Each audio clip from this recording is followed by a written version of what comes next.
सच्ची मानिए, जिसके निकालने में तुमको सुख की अनुभूति हो रही, उसको रोकने में कितनी सुख की अनुभूति होगी। उन्मत्त हो जाओगे, बहुत जल्दी आपके सारे के सारे करण भगवदाकार होने लगेंगे यदि आप ब्रह्मचर्य का पालन करेंगे। शरीर स्वस्थ, हल्का, मन प्रसन्न, नींद आदि पर विजय, कितने गुण ही गुण। और ब्रह्मचर्यहीन आलस्य, प्रमाद, भोगों का चिंतन, मन का डिप्रेशन में पहुंचना, कमर में दर्द, टांगों में दर्द, सर में दर्द, घबराहट होना, बिना किसी कारण के मन भयभीत हो रहा है, भोजन अपच हो रहा है, बिना किसी प्रक्रिया के वीरनाश हो रहा है, बिना किसी प्रक्रिया के। काहे को मृत्यु स्वयं स्वीकार कर रहे हो, ये मृत्यु है। चाहे भगवान दत्तात्रेय जी बोल रहे हैं या भगवान कपिल देव जी बोल रहे हो, जब उपासक को संबोधन करते हैं भगवत प्राप्ति के लिए तो कहते हैं कि इस भोग वृत्ति को साक्षात मृत्यु रूप देखो, ये मृत्यु है तुम्हारी। जब शरीर राग त्यागना है तो तुम शरीर से भोग भोगोगे तो आसक्ति शरीर की पुष्ट होगी, आसक्ति भोग सुख की पुष्ट होगी, है नहीं। कितने दिन शरीर रहेगा, कितने दिन भोग रहेंगे। विचारवान बनो, ब्रह्मचर्यम चरंती, ब्रह्मचर्य का पालन करो। उपासक जो ब्रह्मचारी होता है उसका खिला हुआ चेहरा रहता है, जैसे कमल खिला हुआ, बिना किसी कारण के उसकी मुख मुद्रा में प्रसन्नता होती है। जो ब्रह्मचर्यहीन होता है बुझा हुआ चेहरा होता है, तेजहीन, बिना किसी कारण के वो शोकग्रस्त लगता है। बैठा है, आपको लग रहा है शांत है, लेकिन आप चेहरे को देखो, वो एक शोकग्रस्त है, कुम्हलाया हुआ चेहरा, अशांत चेहरा। मुख प्रसन्न, तन तेज विराजा, यह है ब्रह्मचर्यम चरंती, भगवत आराधन संपन्न उपासक का। जैसे आग में पैर रखते हुए कोई चले तो कैसे चलेगा, ऐसे ही ब्रह्मचारी की पहचान है। इतनी स्फूर्ति उसके अंदर होती, जैसे आग में चलने वाला पूरा पैर नहीं रख पाएगा, अगला कदम रख देगा क्योंकि ताप लग रहा है, ऐसे उसकी स्फूर्ति होती पैरों में। उसकी आंखें एकाग्र रहती है, चंचलता इधर उधर या बार बार झपकना ये विषयी पुरुष का लक्षण है। बार बार पलक झपकना ये विषयी पुरुष का लक्षण है। इधर उधर ताक झांक, चंचलता, ऐसा बैठे तिनका तोड़ रहा है, पैर हिला, ये सब विषयी पुरुष के लक्षण है।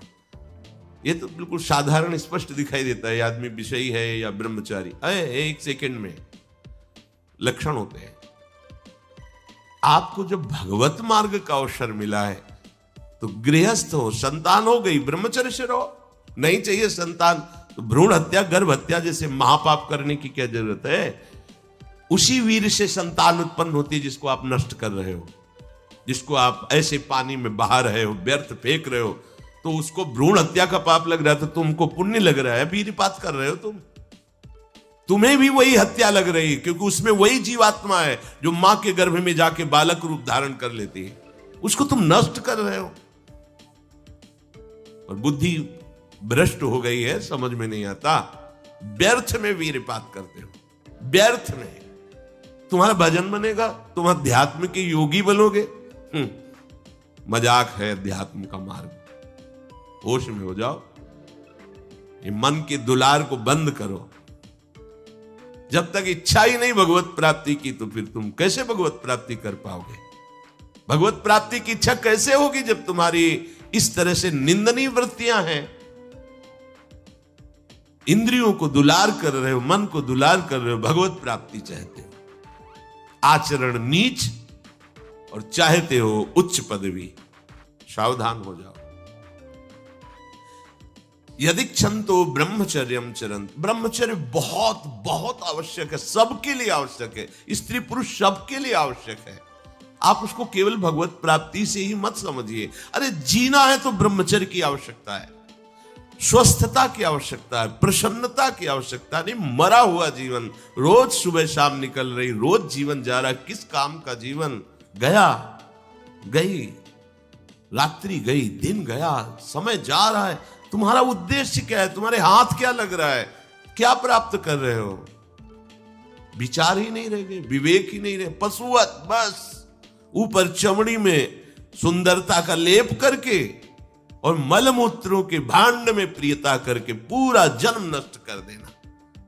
कैसी धिक्कारमयी बुद्धि हमारी है। जहां हमें मुक्त होना चाहिए वहां मांग क्या रहे। कोई बिरला ही मुक्त होना चाहता है, वो बिरला वही होता है वीतरागाहा, जिसका राग नष्ट हो गया है, वो वैराग्यवान चाह करता है भगवत प्राप्ति की। जो भगवत प्राप्ति की इच्छा रखता है और ब्रह्मचर्य का पालन करता है, उसकी इंद्रियां शांत हो जाती है। सिद्धांत समझो, खूब भगवत भजन करो, चाहे गृहस्थ हो चाहे विरक्त। संतान उत्पत्ति की आवश्यकता है तो ब्रह्मचर्य नष्ट करो, नहीं तो गृहस्थ में भी ब्रह्मचर्य रहा जा सकता है। हर समय थोड़ी तुम्हारे अंदर विकार रहता है। बहुत सात्विक गृहस्थ हमने दर्शन की, बहुत सात्विक। अब तो ऐसा देखना, सुनना, बोलना, खाना पीना हो गया है कि ब्रह्मचर्य तो एक स्वप्न जैसी बात है, कोई इसे धारण ही नहीं करना चाहता। उसका कुपरिणाम सब भोग रहे हैं, सब भोग रहे हैं। नई अवस्था है, पता नहीं चलता है कि इसका जीवन का क्या उद्देश्य है, ये जीवन क्या है, समझ में नहीं आ रहा। मतलब कोई बाहरी संसारी हो तो चलो, बेचारे को मार्ग नहीं पता है, रोज सत्संग सुनते हैं, उनको यह पता नहीं कि मेरा उद्देश्य क्या है। अभी तक किसी यही समझ में नहीं आता, उद्देश्य क्या है तुम्हारा? भोग उद्देश्य है तो नाटक क्यों कर रहे हो? जाओ मरो जाके भोगों में। अगर योग उद्देश्य है तो फिर चूक क्यों कर रहे हो? आगे बढ़ो। संपूर्ण इंद्रियां शांत हो जाती है उसकी, जिसके अंदर भगवत प्राप्ति की इच्छा और ब्रह्मचर्य पालन। शब्द याद करो, ये शास्त्र है। यही तो हम चाहते हैं, इंद्रियां शांत हो जाए, यही चाहते हैं हम। भोग नहीं चाहते हम सब। हमारी इंद्रियों में जब वेग आता है तो हम परेशान हो जाते हैं, ये कैसे शांत होंगी? तो पूर्वाभ्यास रहा है, यही रास्ता रहा है कि जब वेग आवे तो इंद्रियों से भोग करो तो शांति मिल जाएगी, ऐसा। और ये उल्टा है, त्यागात शांतिरंतरम। भोग का वेग आए, सह जाओ तो शांत हो जाओ। पर उल्टा बात हमारी बुद्धि सिखाती है कि भोगों को भोगो तो शांति मिल जाएगी। और भगवान कह रहे, जिन्होंने रचना रची इंद्रियों की और भोगों की भी, वो कह रहे त्यागात शांतिरंतरम। तुम उनका त्याग कर दो तो शांति को प्राप्त हो जाओगे। चाहते हम शांति ही है, पर हमारी दुर्दशा है। एक आदमी गंगा के किनारे शांत बैठा, गंगा की तरंगों में आनंद ले रहा था। उसका मित्र आया, ओ वो कैसे बैठे हो? शांत बैठे। अरे नहीं भाई, कुछ करना चाहिए। वो चुप, बोलो ना, कुछ करना चाहिए। करने से क्या होगा? कुछ करोगे तो पैसा मिलेगा। पैसे से क्या करेंगे? भोग सामग्री लेंगे। भोग सामग्री से क्या करेंगे? भोगेंगे। भोगने से क्या होगा? शांत हो जाएंगे। बोले तुम्हारी गलत बात है, भोगों से शांति तो प्राप्त नहीं होती। मैं अभी शांत बैठा हूं और तुम मुझे अशांति की प्रेरणा दे रहे हो कि कुछ करो, धन मिलेगा, उससे भोग मिलेगा और भोग के बाद शांति मिलेगी। ऐसा कभी हो ही नहीं सकता। भोगों के भोगने से अशांति और तृष्णा पैदा होती है। बस ऐसा ही मेरा मित्र मन है, ये सिखाता है, यही सिखाता है। हम शांत बैठना चाहते हैं, ये मुझे अशांति के मार्ग में लेकर शांति दिखा रहा है। संभालो, संभालो। सबसे चूक हो सकती है, चूक को संभाल ले वही साधक है।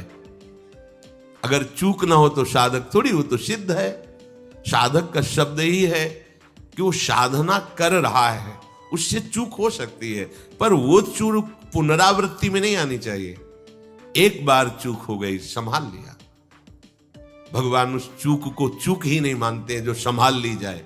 जो बार बार पुनरावृत्ति की जाती है वो अपराध है, वो दंड है, उसको भोगना पड़ेगा। कोई और दंड नहीं देगा। वही क्रिया, वही चेष्टा तुम्हारी तुम्हें जला देगी, तुम्हें अशांत कर देगी। एक क्षण की चेष्टा पूरे जीवन भर के लिए तुम्हें जलन पैदा कर सकती, पूरे जीवन एक चेष्टा तुम्हें विमुख कर सकती है, पूरा जीवन बर्बाद कर सकती है।